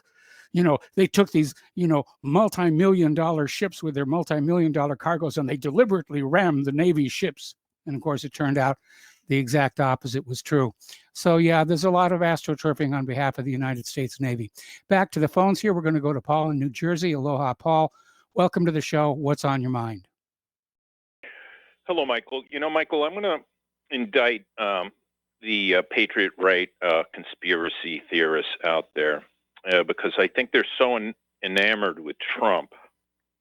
They're failing the public, and they're not doing their duty of telling the truth. And it seems, the only conspiracy that they entertain now is the ongoing narrative that the deep state is the cause for all our problems. And Donald Trump is just whatever, a 4D genius, chess genius, or is he being duped by the deep staters? There's something contradictory in their narrative. But I would like to put forth the fact that, or suggest that I think we should change the name of the Wuhan biovirus, call it the Fort Detrick biovirus, because there's just too many coincidental things out there to make any conspiracy theory loving person just drool over the potential and the suggestion that it looks like that the so-called Wuhan virus that the Trump lovers say is totally Chinese in an attempt to drum up Chinese hatred. Why couldn't it have come from Fort Detrick? Well, here's a coincidence. It's funny that they closed the Fort Detrick Biolab in August of 2019. To me, that sounds like good cover. Then all of a sudden, some soldiers from Fort Detrick go out to the Chinese, the Wuhan Military World Games in October in Wuhan, and all of a sudden they come ill with some form of pneumonia. We also see what was going on with these telegraphed events, where you had the event 201, another event called the Crimson Contagion, all held by the elite, and all saying that there was a coming flu that was going to happen, pandemic. Fauci talked about it several years ago, that there was probably going to be a flu coming within Trump's presidency. So it seems like there were all these things working together, forecasting a flu epidemic. And then all of a sudden, of course, it starts happening in December. And of course, Trump and his administration, who he assigned everybody in the HHS and in the CDC. He appointed all those people and the Surgeon General. And they have their meetings, and they saw what was going on. I'm sure Gina Haspel and Pompeo were privy to those meetings and knew what was going on, because they were probably two of the main characters, sinister characters, in this conspiracy theory I'm weaving in front of you. And so then what did you have to do? Now, if you wanted to divide the United States with China, what do? Well, one way would be is you trick Trump. Maybe Trump really is an innocent dupe, and to think, it started in China, while it really was brought over there by the United States Armed Forces. And they too could have been dupes. Now that it's breaking out in China, Trump, he did want, or say he wanted to quarantine, but in February, there was still about 40,000 Chinese citizens still came in the month of February from China at that time, bringing in the Wuhan flu, or should I say again, the Fort Detrick flu. And then all of a sudden, what do we have now? We have American people on the right and throughout the country hating China. And now we have China as the new hated enemy of the United States. And now we see potentially, although I doubt we're ever going to see it, some repatriation of American manufacturing like 3M, that they're going to actually come back to the United States. It'll gin up the war machine, gin up, enrollment in the military now that you have so many people soon to be unemployed, right? And again, Donald Trump escapes as like, I was just innocent and I was tricked by the guys who I appointed like at the CDC and HHS. What do I know? I'm a businessman. And so I don't get it why the guys on the Patriot right aren't doing their job and being somewhat dispassionate and objective in an analysis of this. Because if this happened under Obama, they would be screaming their heads off. Obama's in on it. He let it in on purpose. And of course, as most of everybody else, nobody's even mentioning, and I'm not mentioning the Zionists, but the Zionists could be behind this. Because ultimately it comes down to the Zionists don't control China. China's getting too powerful. They need to knock them down a peg. And also the Americans are a little too free, or a little too cocky, and they got to get knocked down a peg. And of course, to have the two nations of Gentile nations fight it out amongst themselves, that makes any Zionist happy. Because when Gentiles fight it out, there's always money to be made. So I just think that there's a lot of chance, and fodder out there on this topic. And I still believe this is more apt to be a Fort Detrick biolab thing in a flu than anything that came out of a Chinese wet market or out of the Chinese biolab. Well, it's an interesting theory, and we're hearing all this talk about how at least some of the components of this virus were actually sold to China by labs here in the United States and in Canada. I'm still of the opinion this was an accidental release, that nobody intended for this to happen, but it did get out, late last year, and it was only a matter of time before it came to the United States. Yeah, and can I run past? I have one alternate theory for if it happened in China. Yes. Right? Now, here you got the low-paid Chinese worker. He's down throwing the bags of the biohazard garments into the incinerator, right?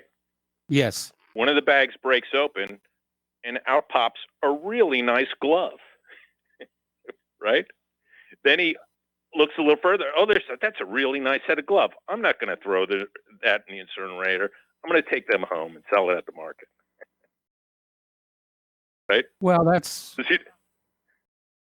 an interesting theory. We got a confirmation today about the story that there was an accident at that Wuhan lab involving one of the bats that they were harvesting virus from, and that one of the workers got splashed with blood, and they self-quarantined for 14 days, but apparently that wasn't enough.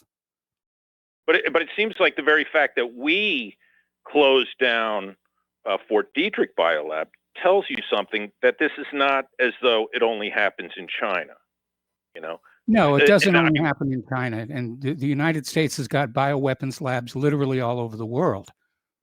Right, and I would like to see Trump, and I doubt it would ever happen, especially with Bill Barr being what he is, but it would be great to see them basically send in a group and do an inventory and, check the Fort Detrick records of how they've handled their research and what they've come up with. But of course, that would be all sealed. Americans would never get the truth out of that. And that's part of the problem of not having a transparent government. The government's going to have all these secret biolabs and all the rest, and it's not transparent. Then, of course, people like myself are going to entertain conspiracy theories. And that's what the governments get when they're not truthful. On that note, thank you, Michael. All right. Well, thank you, Paul, for the phone call. We're going to go over to Bob in Colorado. Aloha, Bob. Welcome to the show. What's on your mind? Hello, Mike. It's been quite a while since I talked to you. Usually, when you're talking about police issues, I usually call you because I'm a retired police officer of 25 years. But in reference to this Navy stuff, one thing I would ask you to consider is when you get on a certain topic, to ask people to call in on that topic. And we were going from the military, from this commander who sent out CC copies to everybody. I am military. I was 4 years. I ended up in a similar situation. I don't know if something changed with the military. I never heard of anything with when you have confidential information that you CC it to anybody.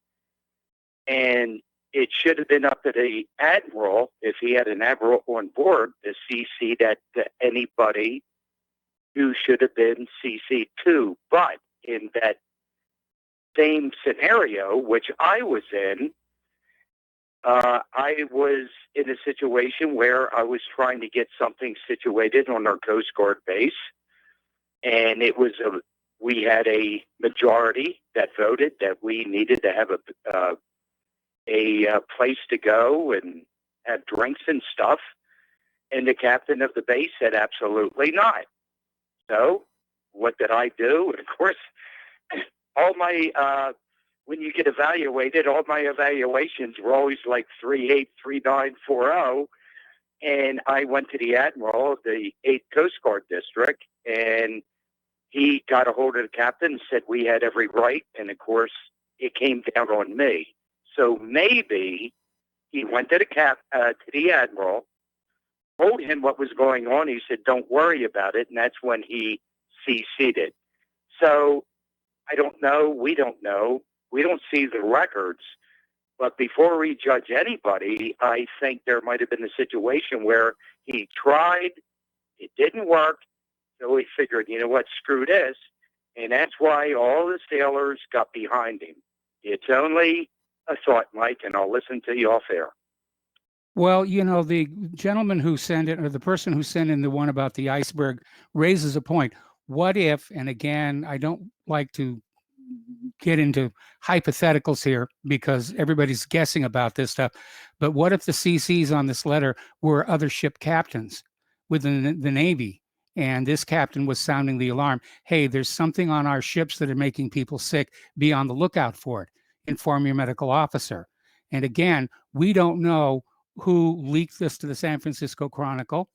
Could have even just been a message technician who saw it, you know, whiz by on his way to deliver it to one of the CCs. We don't really know there. But I agree there are certain circumstances where CCs would be perfectly appropriate. Again, we don't know that the information that was in this email was considered confidential or classified. I mean, Joe wants us to assume that it should be, but that's not the same thing as actually being classified. So I think that the captain did the right thing. He may have handled it wrongly. I think a letter of reprimand in his folder would have been adequate. I think he was made an example of, because the whole military right now is trying to keep a lid on how badly they're infected with all of their soldiers and sailors and air persons. And I think that's what they wanted to do, was make an example. If you go public, if you allow it to go public, we will end your career. Okay, so let's go to Douglas in Tennessee. Aloha, Douglas. Welcome to the show. What's on your mind? This is Dennis from Florida. Oh, this is Dennis. Okay, hi, Dennis. How you doing? Hi. I had heard the conversation you had with Joe from Tennessee a couple of days ago, that he was interested in first-hand experience with Ground Zero, and I was with the fire department. I came on in 1979 in the 6th busiest truck company in the United States, and I see my fair share of high-rise fires, and never saw a building come down. I spoke to my brother the other night. We got into an interesting discussion because he's way out there in left field. He's reading stuff like QAnon, which I'm an old daily Pauler, you know. Yes. And you look at, unless it, you know, you've got to have stuff verified, and that seems way off the chart. But I told my brother, I said, look at Building 7, and that's your answer right there. So that's what I have to say to Joe from Tennessee. Look at Building 7. Yeah, I believe that our government had a big hand in that whole thing. I've never seen a building come down, or buildings come down in a high-rise fire like that. Okay, that's my go on it. As far as the whole thing with this chain of command, yeah, I was in it. We had a chain of command. Okay, I'll give you a real quick, interesting story. The young firefighter, we call on the apparatus floor one morning, muster up. The commissioner's coming down. My friend Ernie was going to get decorated for actions taken at a fire. Okay, and after he was pinned to decoration by the fire commissioner, right? He turned to the captain and he said, Cap, have you asked the commissioner about that matter? And the commissioner looked at the captain, and a captain is like a god. The fire captain, the house captain is the god, you know? Yeah. And he tried to go through chain of command by asking the captain of the house. Normally it goes to the lieutenant, and the lieutenant gives it to the captain, okay? And since he had worked with the captain and then mentioned it verbally, the captain said, and I've seen this happen before, verbally, I'll check with the commissioner. Well, the commissioner turned to the captain and said, what's this about? Oh, well, this fellow wanted to know if he could wear an earring while he's on duty. And the commissioner turned around and he said, I don't see any problem. Why not? All right. Thank you very much, Commissioner. All right. And so the permission was granted. Now, that broke the chain of command to an extent. But what happened really in that instance is we know that the captain did not go to the commissioner, did not ask permission because he had his own axe to grind. Now, we don't know whether there was CCs on these letters. The jury is still out. We don't know what letters went to who. We don't have any proof of anything yet, but we do know one thing. When that man left the ship, he got a standing ovation and cheers from all of his men because he took care of his men. And that was one of the things that I was known for. I used to tell captains, my men would jump on a bomb because I retired as a lieutenant. If my guys would jump on a bomb for me, would they do the same for you? That's what it comes down to. We don't have the jury is still out. We don't know yet. We have. But he may have had to do what he did. All right? That's think, just my take on it, Mike. Okay, we got to take a break for commercials. Thanks an awful lot, Dennis. Public Broadcasting Network, we have been building our online store. Well, we have been focusing on bringing you the best talk show host in the country. Here at Republic Broadcasting Network, we also want our listeners to have products they can use every day and in times of emergency. We have added new products each week to our store. Your support of this network, plus products at the best prices, is a win-win situation. Check out our new store. Go to our website, republicbroadcasting.org, and click on the online store located at the top of our website. Together, we can continue to grow RBN and help our listeners prepare for the future. Go to republicbroadcasting.org and click on our online store or call us. 800-724-2719, extension 3. 800-724-2719, extension 3. Many people write us about their experience with Extendivite. Allow me to read you some from Amazon.com. It really does work like the review says it does. I cannot believe that after the first few days, I didn't feel as sluggish or clogged up. It has had a profound impact on my physical, emotional well-being. I'm skeptical as most people about products and their claims, and I never write reviews, but this is a wonderful product and I recommend it to everyone. Great product. It has brought my blood pressure from the mid-150s over the 80s to the mid-130s over mid-80s, along with diet and exercise in just the past couple of months. Excellent. Thank you, David. Tell us your story. Get Extendivite today. Call 1-877-928-8822 or visit heartdrop.com. Extend your life with Extendovite. Talk Right, the conservative app offered by TalkStream Live that caters exclusively to the conservative talk radio community. Here you'll see only talk shows and podcasts from the conservative right, all the big broadcast names and online digital shows in one place. Talk Right makes it easy to find all your favorite conservative talkers with all the upscale features you come to expect from TalkStream Live. Keep up with the fast-paced political world. Download Talk Right today from Google Play or the App Store. The Republic Broadcasting Network late night premiere show of Red Pill Hardcore is hosted by activists that want to hear from you, the listeners, so that you can get involved in the activism. Please call in at 800-313-9443 at 10 p.m. to enter the discussion. To book yourself as a guest, call our studio at 202-657-5715 or contact RBN staff. Remember, keep it real and take the Red Pill. Some are maxed out all their credit cards, some are working 2 jobs. jobs and living in cars. Minimum wage won't pay for a roof, won't pay for a drink. If you gotta have proof, just try it yourself, Mr. CEO. See how far $5.15 an hour will go. Take a part-time job at one of your stores. I bet you can't make it here anymore. And aloha, America. Welcome back to our show. Last segment of our program today, and we're going to go to Dan in Washington State. Hello, Dan. Welcome to the show. What's on your mind? Hey, thanks for taking the call. I'll be quick. I know the show's almost over. Just wanted to have a silver lining on the cloud here. I was mad that the only thing the Republicans did was do a corporate tax cut, the first 2 years. And then they turn around and say how great the economy's doing, but it has nothing to do with Main Street. The economy was basically went up because when the corporations got their tax cut, they bring all the money back from overseas that they were basically tax dodging, right? So they bring all their money back. They bring all their money back, and then boom, the market goes down, and it just all disappears. So I think that's a silver lining on the cloud. In my view, I think it's kind of funny. What do you think? Well, yeah. I mean, anybody who knew the market was going to take this dump, they were in a great position. First of all, the short sellers made out like bandits. And second of all, yeah, people could have dumped their stock, moved their money out someplace like those members of Congress. And now that the market is bottoming, they can buy back in at a really good price, which is called insider trading, I might add. Yeah, right. And that's not good, but I think it's good that these companies lose all that money. I don't know.